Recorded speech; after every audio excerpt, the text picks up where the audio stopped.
Então vamos lá.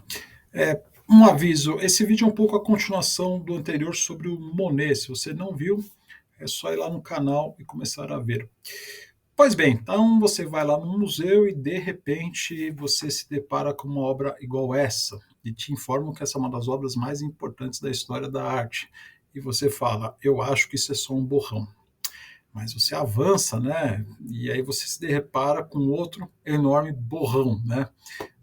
E você fala: isso aqui é uma obra extremamente importante, parece uma pintura aleatória, né? Qualquer coisa. Então, hoje eu vou falar um pouquinho sobre borrões na arte, né? Como você está errado, como sempre, né? E como a gente pode entender por que esses borrões são importantes a partir da obra desse grande pintor que é o William Turner, tá bom? Então, o que acontece aqui, né? O Turner, ele é um pintor do século XIX, né?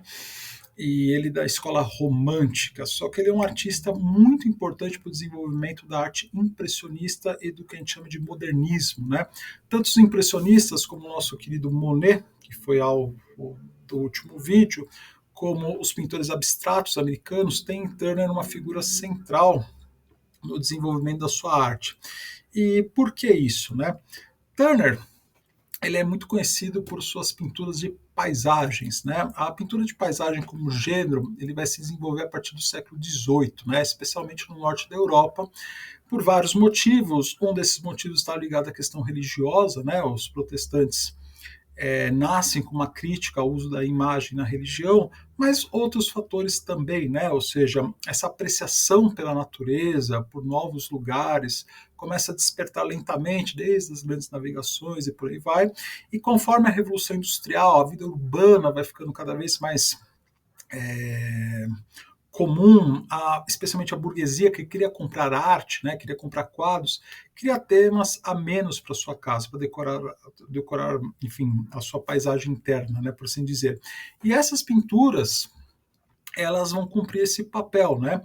Então, além do Turner, você tem um outro pintor de paisagem muito importante desse século XIX, que é o John Constable, que é o suprassumo daquela pintura que sua tia adora colocar na casa, né? Aquela paisagem bonita. Quase todo mundo, quando fala de arte assim, né? Um grande quadro, pensa numa grande paisagem, né? E muita gente começa a pintar, começa por acaso por paisagens. Tamanha a força dessa tradição, né? Pois bem, e o que você tem de importante para entender os borrões? Agora vem a parte técnica aqui, tá?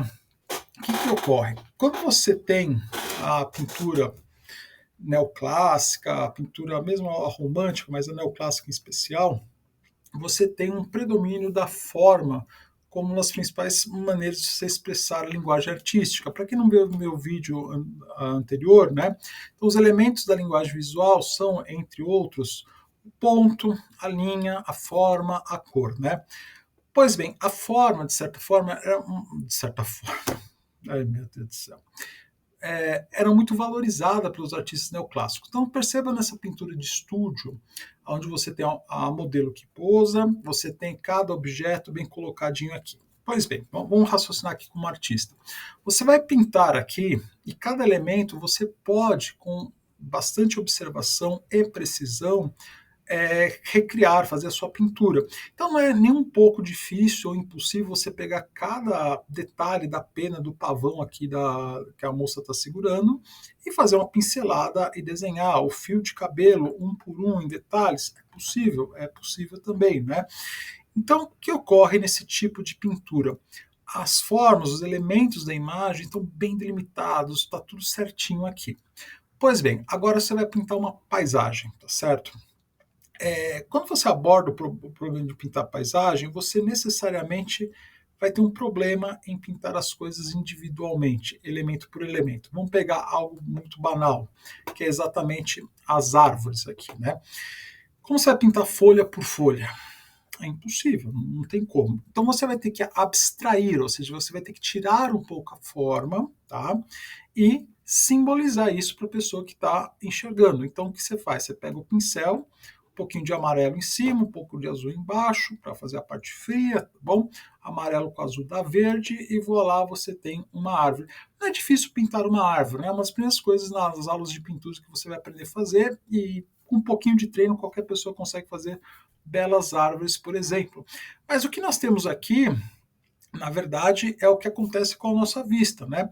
De longe, quando a gente está enxergando uma árvore, você não vê cada folha, você vê uma massa verde lá no fundo. Eu não vejo muita coisa que sou míope, então estou vendo um borrão mesmo. Mas enfim, perceba que os borrões já estão aqui nessa pintura. Tá? Tá, tem uns elementos aqui bonitinhos, etc., bem colocados, etc. Mas, essencialmente, entre aspas, o borrão é a perda da forma. E o que você ganha com a perda da forma mesmo? Quem viu meu último vídeo já entendeu. Você perde a forma e você ganha a cor. Né? Então, percebam no caso clássico do Monet, a força que esse sol ganha quando você, não se preocupa em delimitar cada barquinho que você tem aqui, bonitinho, etc. Ele resolve a questão do navio com algumas pinceladas. Pois bem, o que ocorre aqui? Tá? Então, o John Constable, junto com o Turner, são os grandes pintores de paisagem, como eu falei. Tá? Só que o nosso amigo Constable, ele mais ou menos ele chega a um certo limite aqui. Ele não vai ultrapassar certas linhas. Essa é uma imagem onde você vê a beleza do campo, tal. Ele te emociona pela beleza, né? O Argan, que é um grande crítico de arte, falava que as obras do Constable elas trazem a você uma reação emocionada. Já do nosso amigo Turner é diferente. No Turner você tem algo emocionante acontecendo, porque o Turner não se contentava apenas em ver a paisagem, ele cria o dinamismo, as sensações colocar na tela, ou seja, era muito mais daquilo que estava sendo enxergado, era capturar a nossa impressão, tá? Ah, os impressionistas, isso, exatamente isso que você está imaginando, tá? Então, nessa pintura que a gente vai analisar aqui, o que nós temos? Vapor numa tempestade de neve, né? Os românticos, eles são um pouco contrários às ideias do triunfo do racionalismo dos iluministas neoclássicos, ou daquele pensamento em que a razão, o progresso, as ciências são triunfantes e ponto final. Não, a natureza, seja ela humana, seja ela a natureza como nós concebemos, o planeta, etc., é dotada de forças muito maiores e, por vezes, aterradoras. Nesse vapor numa tempestade de neve, você tem várias coisas aqui que se combinam para formar uma grande pintura, né? Vamos pegar o tema, né? O vapor numa tempestade de neve aqui, né? O vapor, na época, era o artefato tecnológico talvez mais impressionante que você tinha. Era uma revolução dos mares. É comparável aos foguetes do SpaceX, lá do nosso amigo Elon Musk.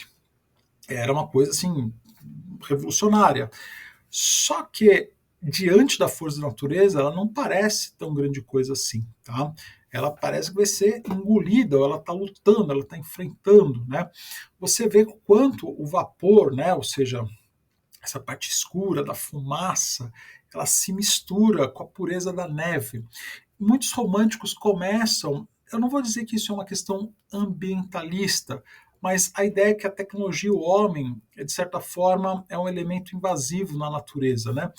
Não é muito o caso aqui da nossa carroça de feno, que é o elemento humano na paisagem, que parece se integrar na natureza, mas aqui já parece uma batalha mesmo. Se coloque como se fosse um marinheiro que estivesse vendo essa cena, você está no meio do mar, o mar está com ondas terríveis, a tempestade caindo, enfim, você num barco. Agora entenda o que ele queria passar para a tela, esse rodamuinho que vocês estão vendo aqui, né? Ou seja, é uma forma de ver a pintura muito diferente e que exige a quebra da forma, né? O nosso amigo Turner, ele chega a ser tão obsessivo que ele pegava a unha para fazer esses riscos que vocês estão vendo aqui na imagem, né? Ele, enfim, ele era obcecado por manipular. E aos poucos, se você acompanhar as pinturas que ele já fez, você vai ver constantemente essa perda da forma até chegar na abstração, que é a arte abstrata. A arte abstrata não é o teu irmãozinho de 5 anos que faz qualquer porcaria.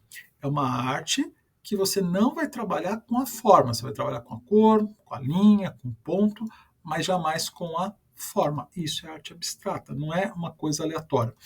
Quando a gente vê essa do Turner, a gente já está vendo indo para abstração, porque é claro, é a explosão que conta, é a só luz, a cor e etc. Né? O elemento humano, se a gente olhar aqui na tela, deixa eu colocar a pontetinha laser aqui, ó, é coisa alguma. Ela praticamente não existe, né? Olha que o barquinho indo para o espaço. Conforme o tempo vai passando, essa tela é muito importante, tá? O título dela é terrível, né? Vou arriscar meu inglês aqui. Slavers threw overboard the dead and die. Typhon come on. Jesus, né? Terrível. É uma tela super importante. Essa aqui eu não vou falar hoje, né? Você basicamente já está entrando na abstração. Aqui, nós já chegamos na própria abstração, né? Tá, ainda tem um pouquinho aqui de alguns elementos de forma para a gente se apegar, mas é um artista que já estava abandonando. Isso só vai ser replicado para valer pelos artistas abstratos, especialmente os americanos, né? O Pollock, entre outros lá. Tá bom? É isso, é uma continuação do último vídeo e terminamos por aqui. Tchau, tchau.